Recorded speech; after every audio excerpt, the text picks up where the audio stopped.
ኢትዮጲስ በፊለን አካዳሚ ተገኝታ ነበር። በዚያም ከልጆችና ከወላጆች ጋር አዝናኝና የረሰ ጊዜያቶችን አሳልፋ ተመልሳል። ዝርዝሩ ምን ይመስላል የሚለውን ባልደረባችን ላሊታ እንደሚከተለው ታቀርብልናል። ጀቱ ብታይ ዛሬ ፊለን አካዳሚ ነው የመጣነው። ልጆቹ እንዴት ደስ እንደሚሉ ባያቸው። ከኢትዮጲስ ጋር ተረስናውራ ጌም ስንጫወት አይስክሪም ስንበላ ምን ያላደረግነው ነገር አለ። በጣም የሚገርም ቆንጆ ጊዜ ያሳለፍነው። ምን አይነት ጊዜ እንዳሳለፍን ላንተ ማሳያለሁ። እሺ ጀቱ ቀራሪ ባልደረባ ራላት እንከታተል። አመሰግናለሁ ጀቱ።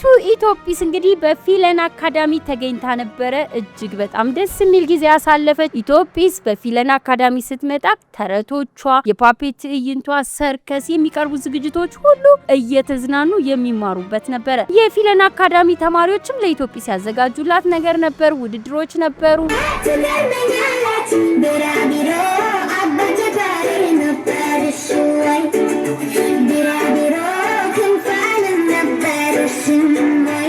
ሁሉም አስደሳች ነበር። አስተያየት ተቀብለናል። መቅደስ ጣሰው እባላለሁ። የፊለን አካዳሚ መስራችና የድርጅቱ ምክትል ስራ አስኪያጅ ነኝ። ኢትዮጲስን ወደ ግቢያችን የጠራንበት ምክንያት ኢትዮጲስ በጣም አዝናኝና አስተማሪ ፕሮግራም ነው። ምንጊዜም ለልጆች የምታቀርበው በጨዋታ መልክ ልጆች ስነ ምግባር እንዲማሩ፣ ማህበራዊ ኃላፊነቶች እንዲወጡ የሚያደርጉ ብዙ ለልጆች ጠቃሚ ፕሮግራሞችን ኢትዮጲስ ታቀርባለች። ዛሬ እዚህ ተገኝታ በእኛ ግቢ ልጆቻችንን ወላጆችን ስላዝናናችልን እኛም በጣም ደስተኞች ነን። ብዙ ትምህርት አግኝተናል። እናመሰግናለን።